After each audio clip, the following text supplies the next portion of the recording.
Namaskar and welcome to Indian Diplomacy, show on India's national television channel Doordarshan about Indian foreign policy, India's international relations and key themes and developments around the world that have an impact on India's rise. Viewers, this is a special episode where we are doing a deep dive into a phenomenon that is of central importance to India and its foreign policy, which is the rise of the global south.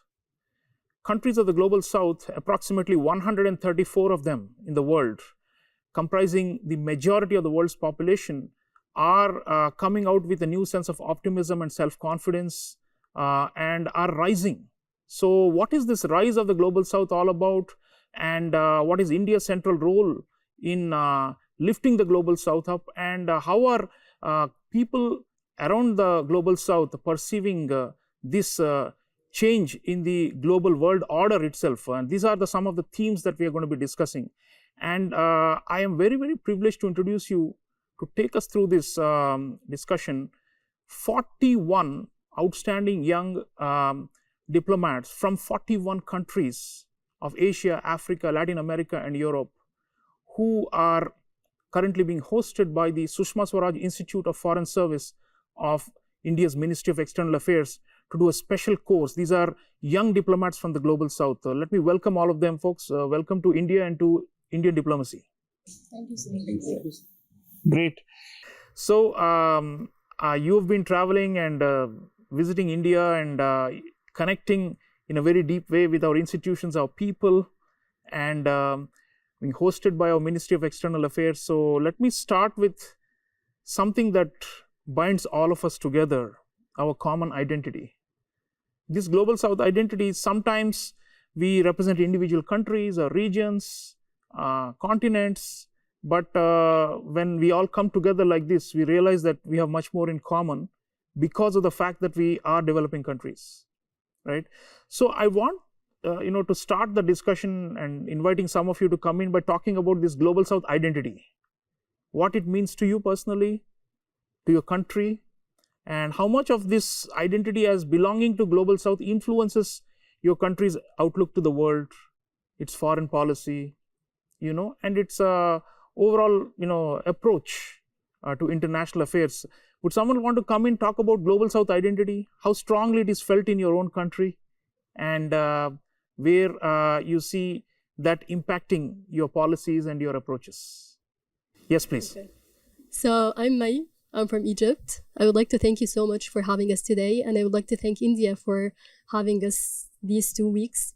It has been we really did enjoy it so far.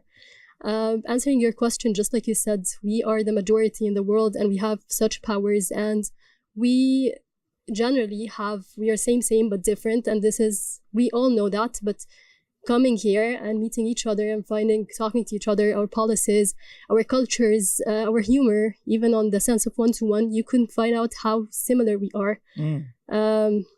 We have shared suffering, kind of colonization. So that established like a source of mutual common ground. So answering your question, for my country in Egypt, it's in our diplomatic DNA actually. So Egypt was one of the pioneers and the sponsors of the idea of having the global south as one since 1955, the Bandung Conference, and then movement, yeah. And then 1961, the NAM, the Non-Alliance, where none of these countries wanted to be part of the Cold War. So Gamal Abdel Nasser, you have a street here called Gamal Abdel Nasser, our president.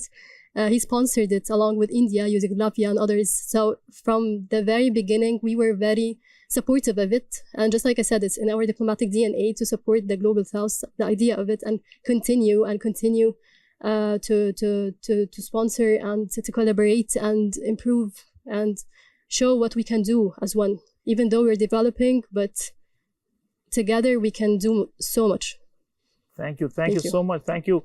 Viewers, our friend from Egypt, a very close strategic partner of India, is saying that global south identity is part of the DNA of the foreign policy of Egypt.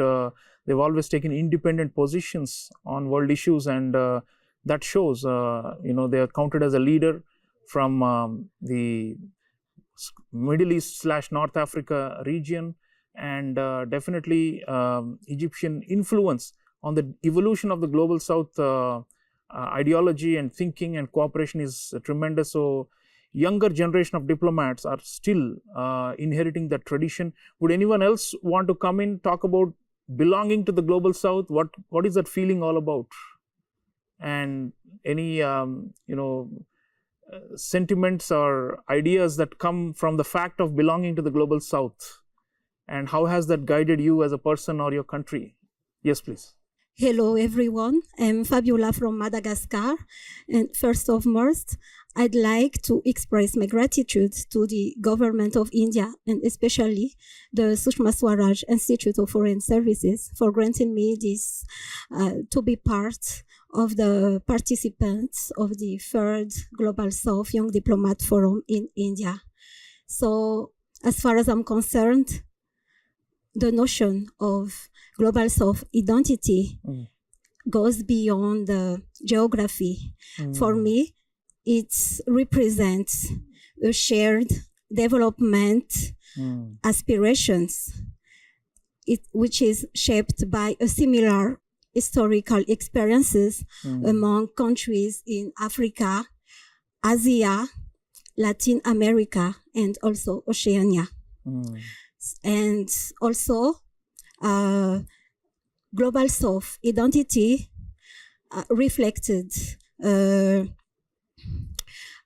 common ambitions to a future what we should look like. In this future, all these countries will share their commitment to a common development, to cooperations together. Thank you. Thank you so much. Thank you. Our friend from Madagascar, viewers from the eastern coast of Africa, is talking about a shared identity that goes beyond geography. And it is something that she has articulated in words, but maybe it's not enough, because it's not just the fact that we were all colonized and we have been trying to stand up on our own feet for the last 100 years or longer, but it's also the being at the similar levels of socioeconomic development, having similar problems in our societies, but coming together to cooperate. I started the show, viewers, by talking about bounce and optimism in the global South. Since 2020, there have been lots of shocks in the global South that have been felt. One was the COVID-19 pandemic that set back the Sustainable Development Goals. We had the Russia-Ukraine war that caused huge fluctuations and shortages in food supplies and energy security and so many other things. And essentially, global South was seen to be on the back foot as a result of all these global shocks. But 2025, we are reorganizing, regrouping, and coming together and trying to put together a united front. So I want to bring our young friends here into the discussion about optimism. We have seen poverty, we have seen wars and interference from outside, and we have seen a lot of destabilizing events in our own lifetimes and also from our parents and grandparents in the post-colonial societies. But still we stood up, and we are now aiming for the stars, wanting to create ambitious goals. In India, we have, for example, 2047, our centenary. Our Prime Minister Narendra Modi has set the goal for a developed country, right? We are still classified by the World Bank and the IMF and global agencies as a low middle income country. But our goal is to be a high income country by 2047.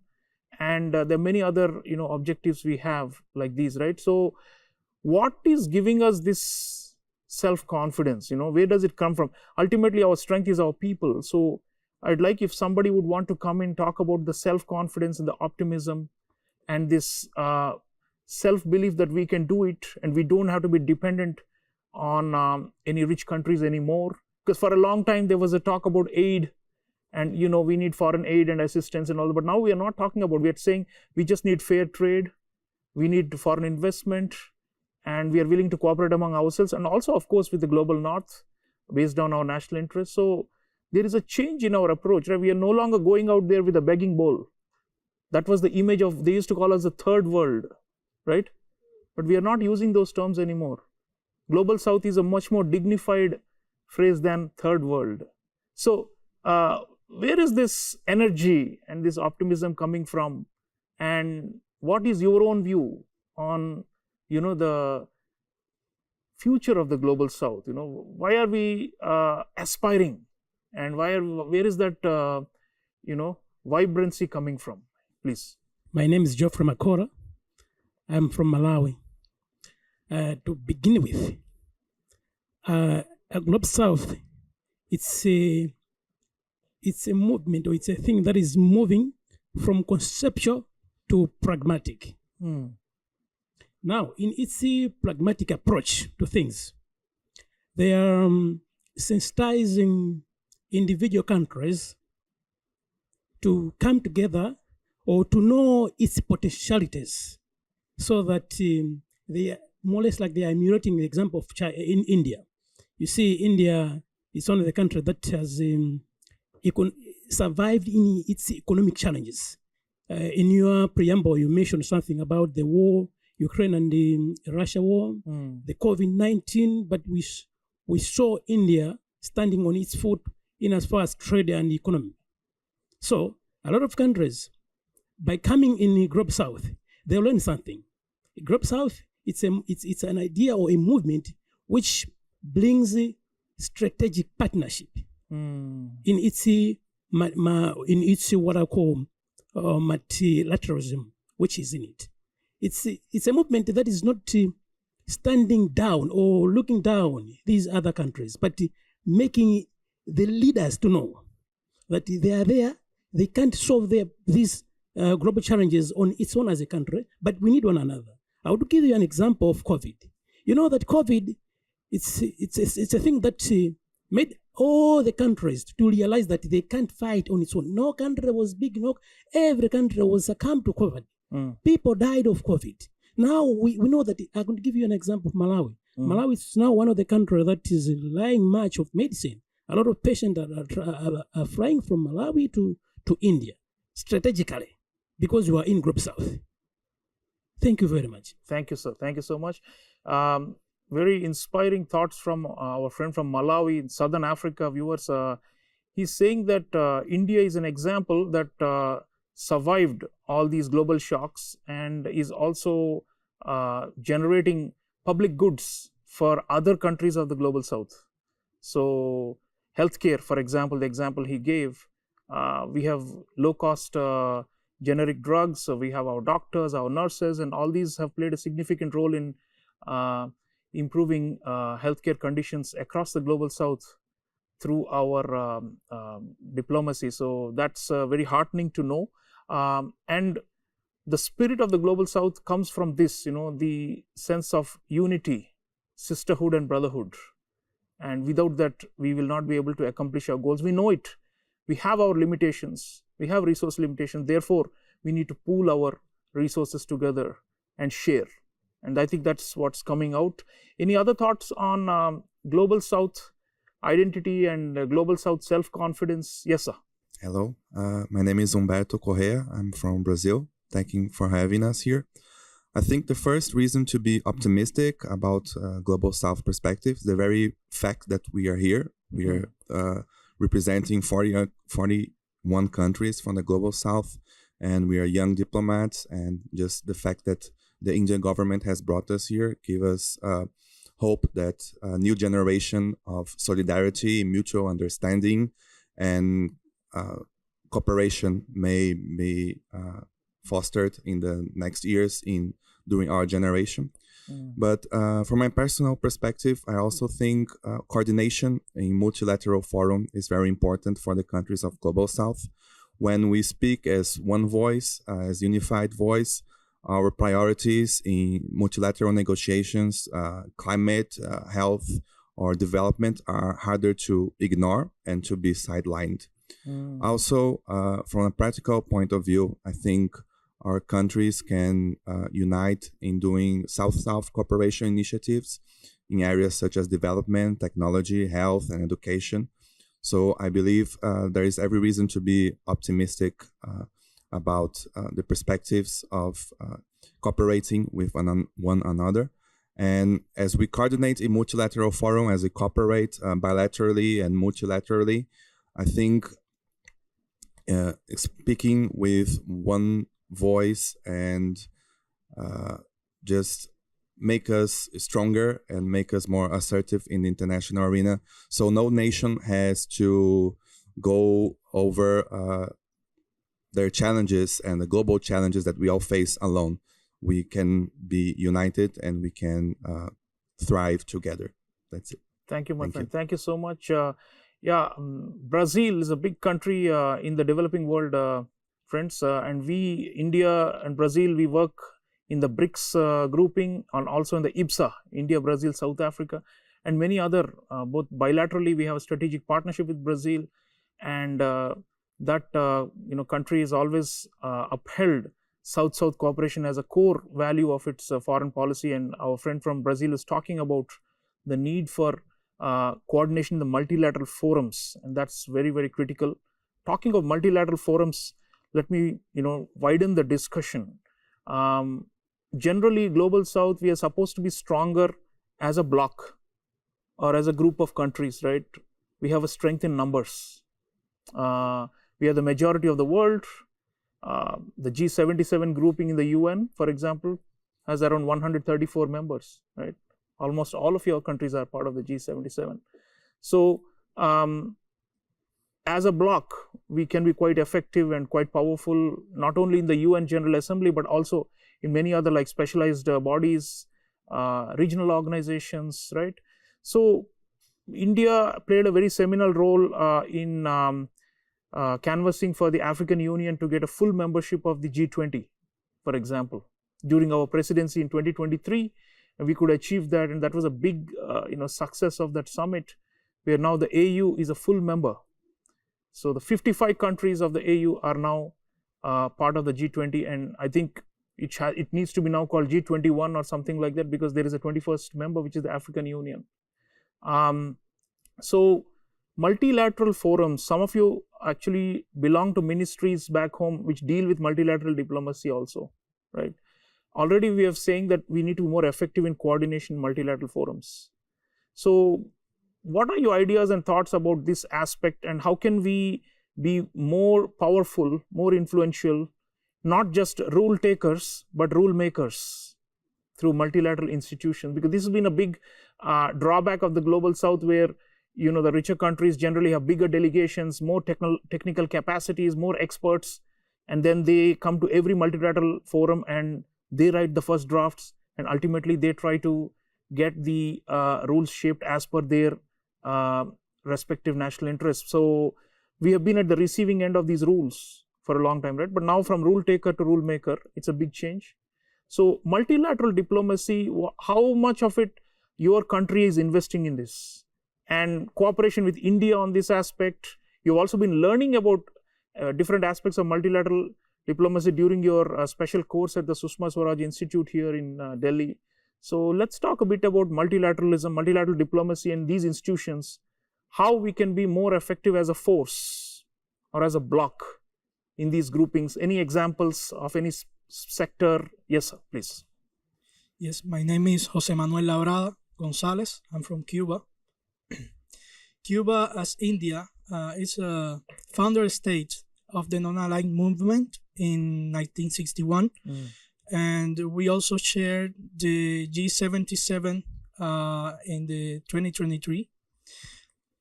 Cuba is always been an active state in multilateral forums, and the Cuban Revolution has always maintained an independent and coherent position in defending the rights to the equal sovereignty of states, to freedom and independence of all the states of the world, and mainly to the superation of the gaps in the development of every country. I think that my country as India have always practiced the solidarity among all the countries of the world. And this solidarity is mainly defended and held by unwavering support in multilateral forums. This is the place where we got together to express our considerations to the world. And I think that our voice is being heard and it's being rising through the years. Even if there are some actors in the international system that decide to ignore this majority of the voices of the world and the international security. For example, Cuba is presenting today to the international press our resolution and our report on the necessity of ending the blockade, the unilateral, illegal, and unjust blockade from the U.S. to our country, which has always received the support of India and the enormous majority of the international community. And I think this is an example of how many countries that think different, and we have many, and we have a great diversity of political models and ideologies and traditions, but we stand together to defend the right causes and the just causes, and to speak for the ones that are being affected by some specific policies. And so I also want to quote a phrase of the Minister of Foreign Affairs of India. He said that pluralism cannot be stopped. And I agree with that. The world is moving to a new era where diversity is being defended and every voice shall be heard. So I think that it's paramount to reform the international forum so that these voices can actually be heard, and that we can go through the speech to the action without the obstacles of some actors that wield disproportionate power. Thank you so much. A revolutionary country, none like Cuba in the world, with the unique kind of experiences it has faced. And our friend from Cuba, is talking about blockade and sanctions and all these things which are unilateral and not at the United Nations. And most of us do not agree with the attempt to isolate Cuba, but Cuba is not isolated, and that's how they are standing tall and are able to survive despite the tremendous pressure they have faced for more than 60 years now. So coercive and unilateral measures, most of us, we oppose them in the multilateral forums, right, which usually come from big powers and from great powers. Anything else in multilateral diplomacy that stands out in your view from Global South point of view or your country's point of view? Yes, ma'am. So, hi, I'm Sofia from Paraguay, the heart of South America.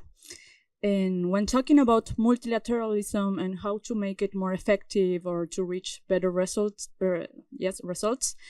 one thing that we've learned in this Global South Forum is that we have to learn to be better listeners, like to start listening more than speaking, because actually in multilateralism forums we tend to think that active participation is speaking in all the spaces that you have, but are we actually listening what other countries have to say, their concerns, their interests in, and are we actually really practicing this along with the listening, like trying to think even out of the box to try to reach to more balanced results or and in this forum. So that's actually that I'm gonna take from this Global South Forum, and I'm gonna start practicing as well. And in the same line, I invite all my colleagues here to try to do that as well, because each country has something to bring to the table. We all have our own potential. Yeah. So in the same speaking about self-confidence, of course, we have to be self-confident as well in those spaces. It is okay to speak up and to bring this the potential things that we have in each country and in our regions, but at the same time to even among the G77, for example, to start listening more to each other. Thank you so much. Viewers, our friend from Paraguay, another important country in South America, is saying that it's not only about expressing oneself or shouting from the rooftops. It's also about listening and understanding perspectives of other countries, and that's how multilateral diplomacy really works. So internal coordination within Global South, or blocks of or sub groups within the Global South, can only happen when there is a greater degree of understanding of others' perspectives and narrowing of the gaps. There will be differences even within Global South. It's not like we are all united on each and every topic, right? So we will need to do that coordination. It's a difficult task, but we know that there's no alternative to multilateralism. Therefore, we have to spend more energy and yes, listen more. Good point. Right, viewers, so far we have talked about many aspects of Global South at a broader generic level, but I want to now bring it down to some specific areas in which South-South cooperation is increasing, especially with India as a central player. And one of which is digital transformation, artificial intelligence, and advanced technology. Now, technological cooperation is becoming almost sine qua non of foreign policy these days among partners.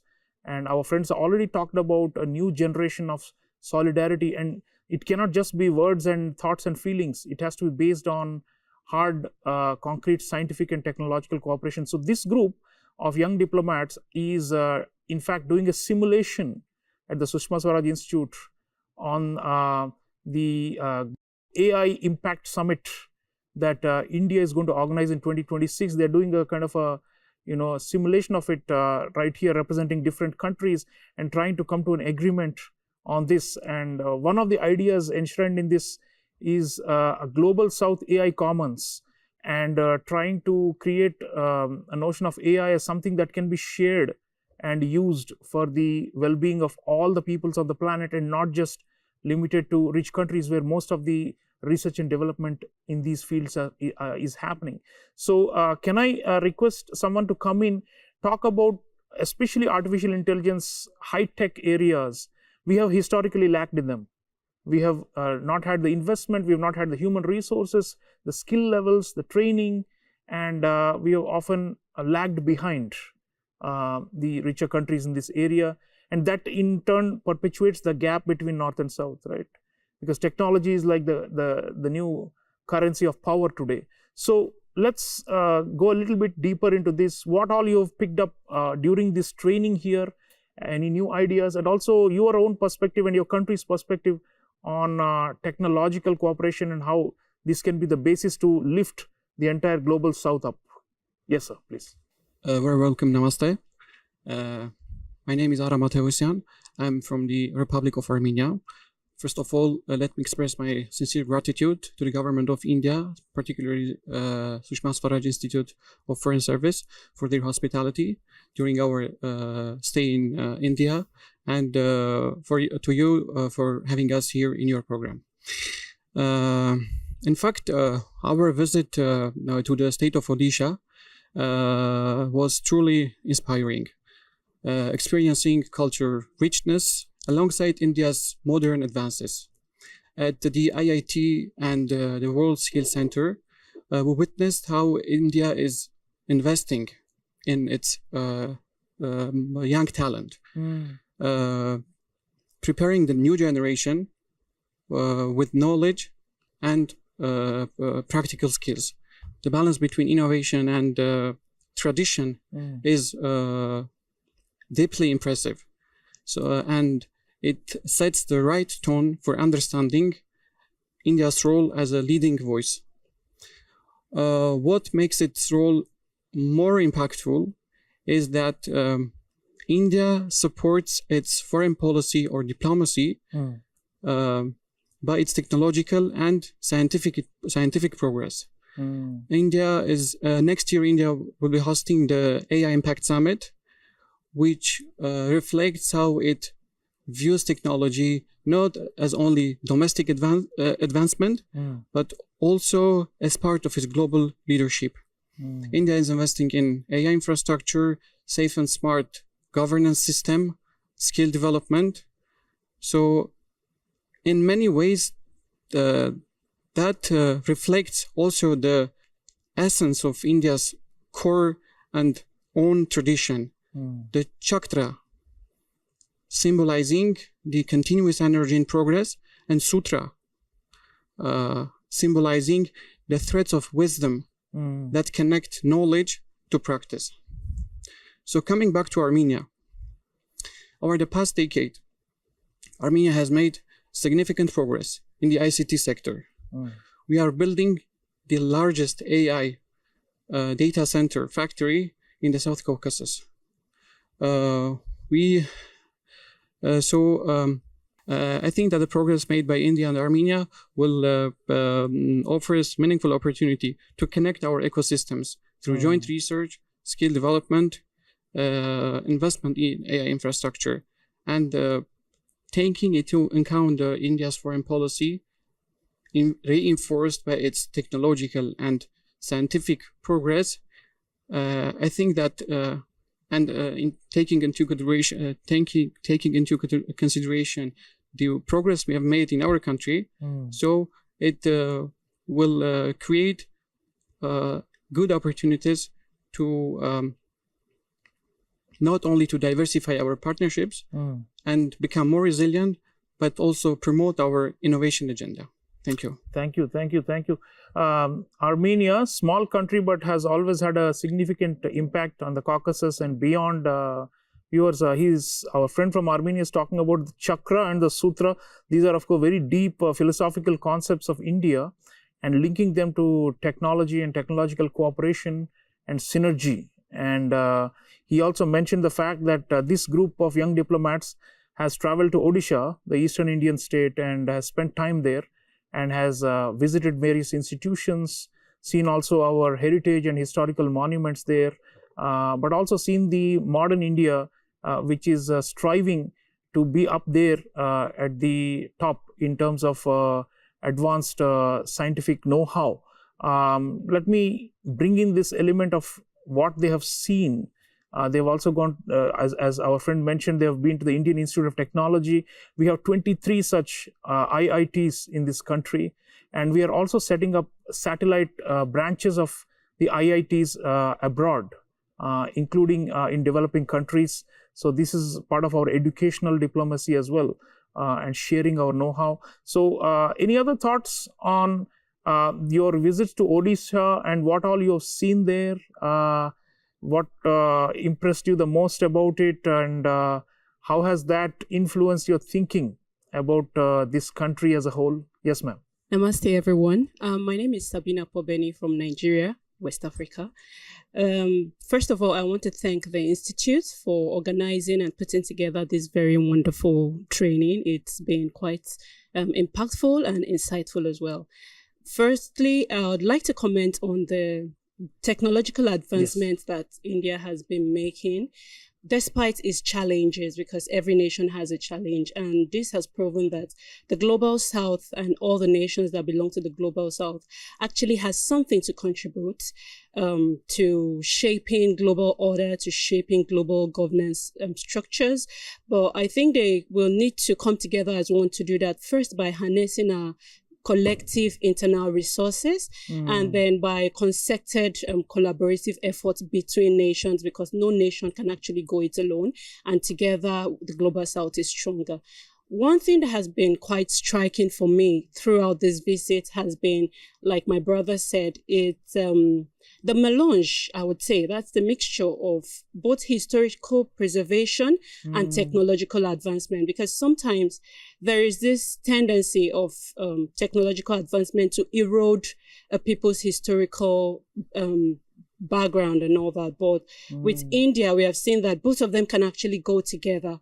And it's intriguing and beautiful for me because just like India, Nigeria is a country that we have a lot of commonality, India and Nigeria. First of all, in our demographics, in our beautiful cultural heritages, and also in the uniqueness of our people, the brilliance of our people. So I think, speaking on AI too, I think the Global South can look at how to actually harness AI to keep to preserve how do I put that now? To preserve the cultural beauty of our people by giving our people community identity, to make sure the young generation knows what it means to be Nigerian, what it means to be originally Indian, not just going around with what they see on social media. So for me, AI can actually be harnessed to make our cultures more beautiful and preserve it in the long run. And also, we have to look at collaborating on things like he said, data preservation, trying to capture. For India is a large population. Nigeria as well in West Africa is a very large population. So the way we can use AI to monitor our demographics to make sure we get the best out of our growing young population. It's an area I really like the Global South to focus on when it comes to AI impact. Thank you. Thank you so much. Thank you. Our friend from Nigeria, one of the superpowers from Africa, is saying that data and AI and all these can be put to great use for our economic growth and for our continued rise. But she's also making a very important point that was also raised earlier about the mixture of modernity and tradition, and how these two must go together, and how India is setting an example in this aspect. Viewers, Prime Minister Narendra Modi has a very famous phrase, Vikas bhi virasat bhi, in Hindi, which means modernity and fast economic transformation along with heritage. And we can't discard one for the other, because then that will lead to what our friend from Nigeria is talking about, an identity crisis.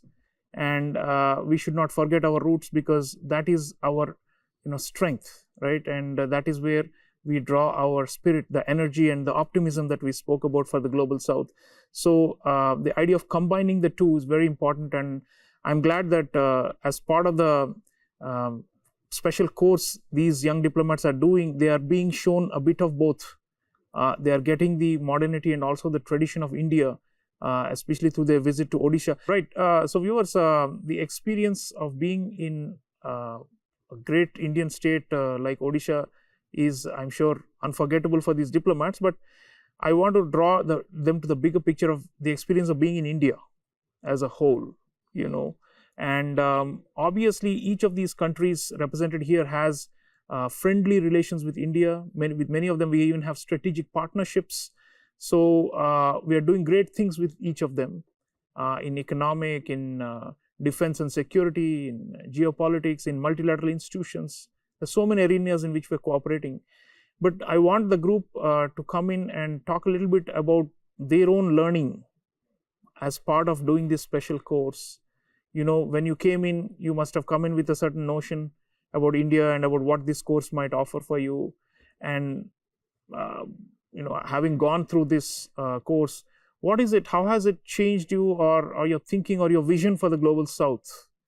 And of course, we would like our viewers would be keen to understand your thoughts about India itself and India's rise. How is India's rise beneficial for your country, or for your region? And we've already mentioned the many things that we're doing together, but I'd like to bring in more voices on this question about this course and how it has transformed your thinking. Yes, sir. Nice to meet you. My name is Carlos Rodriguez. I am from the Dominican Republic. This visit to India and this experience in the Sushma Swaraj Institute of Foreign Service has been truly transformative. It's not only about knowing the economic growth of the Global South corporations. It's it's more than that. I have shared with 40 people from around the world. We have had long discussions. We have visited markets. We have known the worst peoples of India, the cultures, the colors. All about this country has been transformed in our own. More than that, I think that we can take all of us can take the best of this country, the best of this technology. For example, me, I have never listened about the transformative technological situations, technological advance that India has had.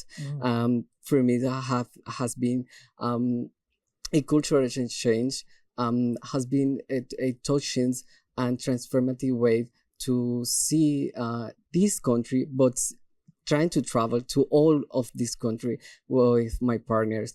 And I think that we take from my country the way that India tried their people, tried their tourisms, tried all the cultures that comes to this country. For example, when we went to Odisha and we traveled to the Karnak, The Sun Temple, yeah. Yes, the Sun Temple has been transformative because we can see that not only the tourists can enjoy this, but India respect and maintains their culture and maintains their history through the years. I think I will take this experience to my country and to all my colleagues. I think I will share all of this experience. Will be an impactful moment because I want that all those colleagues comes to India and live these kinds of experience. Thank you so much. Another friend from Latin America and the Caribbean, viewers, Dominican Republic. We've had the fortune of hosting the Vice President of the Dominican Republic on this show some time ago. But we have here a young diplomat from that country, and he's talking about just soaking into the India, the atmosphere, and learning from India, and also again emphasizing the cultural aspect, which of course is our strength. And it's something that needs to be preserved and promoted in a bigger way.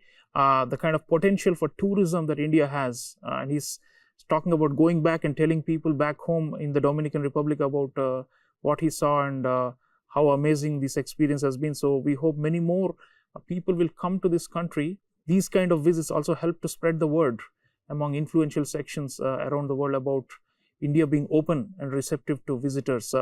Any other thoughts about being in India and what all you would take back with you to your home country, and how are you going to promote relations between India and your country and more broadly with the Global South, thanks to this course and this experience? Yes, sir. Namaskar, Mr. Sreeram. I do apologize if I misspell your name. Perfect. Let's redirect the diplomatic ship from Latin America to Central Asia. My name is Behruz Emomov, and I am a diplomat who represents the Republic of Tajikistan. So what was the first impression for me while I landed in India? And I have noticed the idea of one earth, one family, and one future, which was like announced exactly, and was pronounced by Honorable Prime Minister Narendra Modi. And I have noticed this idea from Delhi to Odisha. Everywhere was, announcing. So, of course, we welcome the idea of bringing the whole Global South countries together, but this idea actually not only directed to the Global South, it also directed to Global Earth. And we welcome the initiative of the External Minister of India in collaboration with Sushma Swaraj Institute for Diplomatic Studies for bringing 41 young diplomats from esteemed 41 countries. And you mentioned about the positivity of the this program, of course. And I think the dean of the Sushma Swaraj Institute, he mentioned that we chose diplomats under the age of 40 or till the age of 40, and in order to motivate them for further collaboration in the future, at least 2 decades, which is directed for the sustainable development of the region in the direction of the economy, artificial intelligence, and cultural cooperation. And we also gained a lot of experience while we've been engaged in cultural, traditional aspects of the Republic of India. Actually, we are all familiar with India through the Bollywood movies, but today we faced and we experienced all this in real life here in New Delhi. So we are with the big respect looking for the further cooperation with all of these participants, which is representing different countries, and of course with the Republic of India. Thank you very much. Thank you, sir. Thank you so much. Viewers, our friend from Tajikistan, one of our extended neighbors from Central Asia, is talking about our universal values and the slogan of our G20 presidency, which still echoes, and he's saying that it's actually being practiced by India. So, one earth, one future, one world, one family, all these terms, Vasudhaiva Kutumbakam, all these are not simply rhetorical phrases that we are just picking from our scriptures or our ancient Sanskrit books, but actually something that we are trying to implement. And this course is very much an example of that. Just the sheer diversity that's represented in this course at the Sushma Swaraj Institute itself talks about this, that we are actually walking the talk and are implementing our ideals and our values. Any other views on your India experience and what all you picked up from here and what you would like to take back to your home country? Yes, please. This experience so far has been really amazing because we've all heard about India and Bollywood and your culture, your dance, your originality and authenticity, your history that goes way back. So we all know that. So we studied it from books. We have seen the written version of it. So living it, seeing it, touching it, going to the temples. Because in Egypt as well, we have history, we have mutual history. So when we went to the Sun Temple, the Karnak, we have Karnak in Egypt as well. We have 4 Sun Temples in Egypt. So that gave me a sense of home. So it's like you have culture and we have culture, yet how different and similar they are made me have this sense of belonging more and more. It's not just me implementing what should be done by the South. It's just like me truly believing that we could be one. Like here, I could really believe that it's doable. Because I got to deal with the people here, and we, as I said before, we share a lot to the extent that we share a sense of humor. So if we share a sense of humor, that tells you how much we are similar, because that is something. So yeah, how amazing would that be for our cultures and our people to experience that as well? Wow, thank you so much. A very profound observation from a friend from Egypt. Clearly, viewers, this kind of courses organized by our Ministry of External Affairs actually touches people's hearts and minds at a deeper level. It's quite clear that this is not just any other training course, and what they are undergoing at the Sushma Swaraj Institute helps to, profoundly alter their thinking and their mindset. And I think at a deep emotional level, they feel for India as a result of these kind of, specialized courses. Any other thoughts about your India experience? Anyone else would like to come in, talk about India and your time here? Yes, please. Thank you for giving me again the opportunity to talk. And I have to read this because I want to make sure that I have the correct phrase. But just adding to my experience, my personal experience here in India, and a friend from here that I met 8 years ago, and I had, thanks to this opportunity, the chance to meet him again, taught me that you have this phrase that is part of the philosophy, that it is please correct if I misspelled the word. It is Atiti Debo Baba. Yeah. That it means guest is equivalent to God.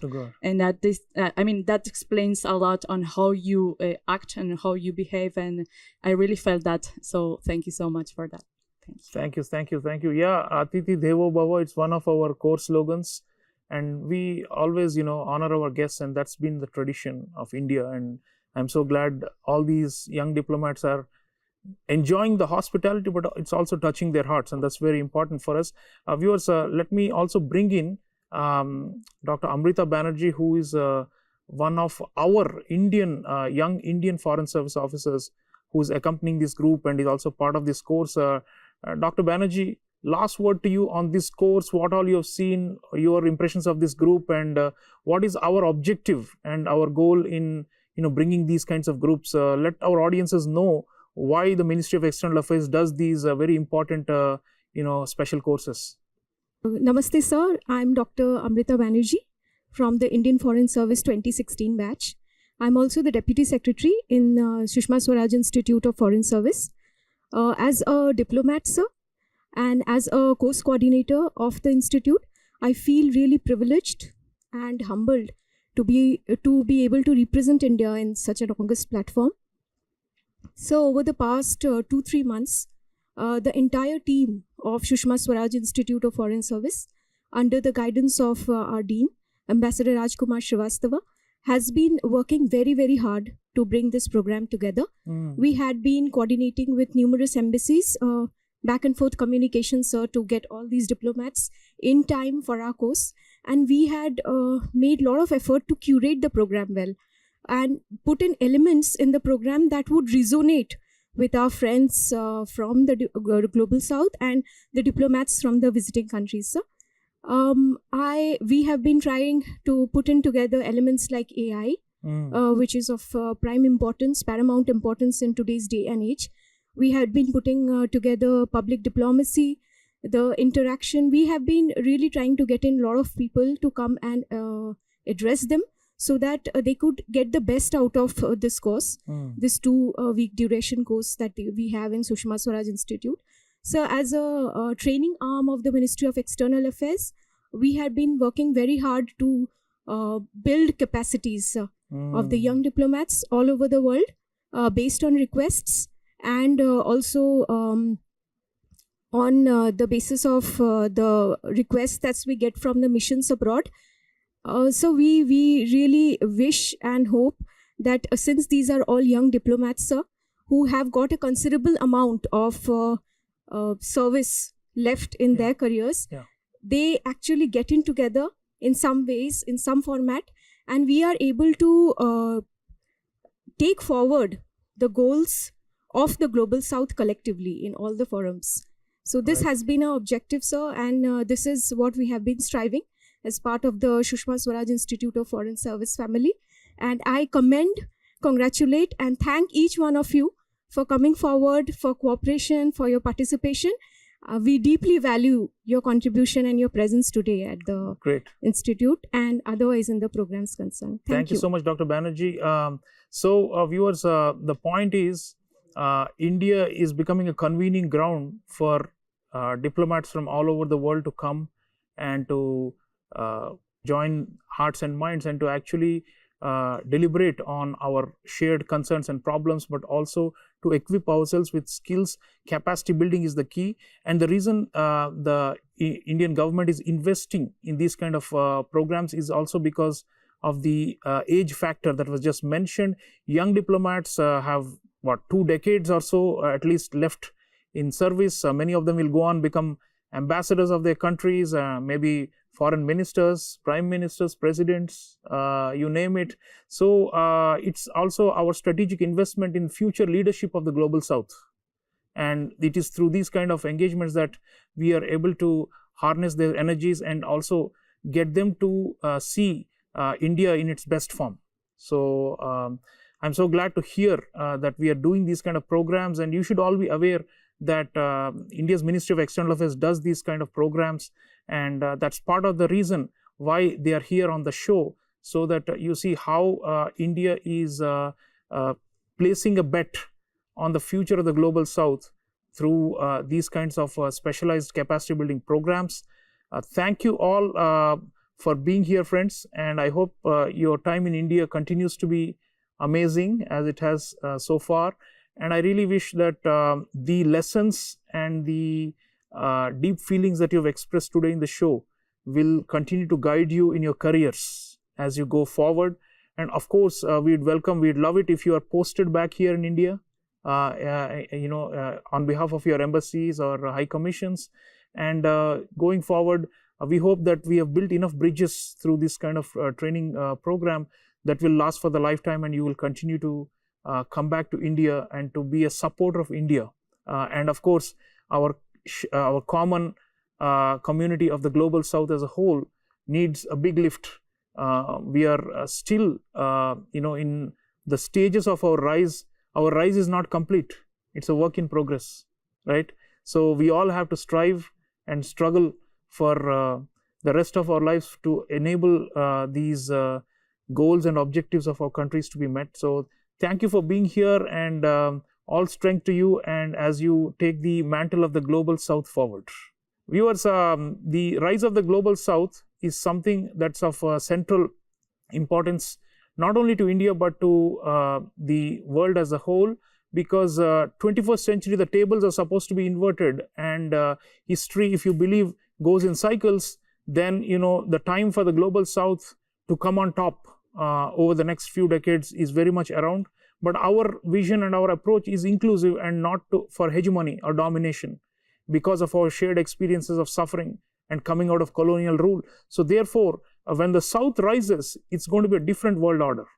And you heard many of the noble aspirations and values expressed by these diplomats. When the South rises, believe me, it will be a transformed world order, a more democratic world order, and one which is fairer and more just and equitable, which is necessary, because that is how you are going to create a common future for humanity. So let's continue to cheer for the Global South as a whole and for India's stewardship of this Global South.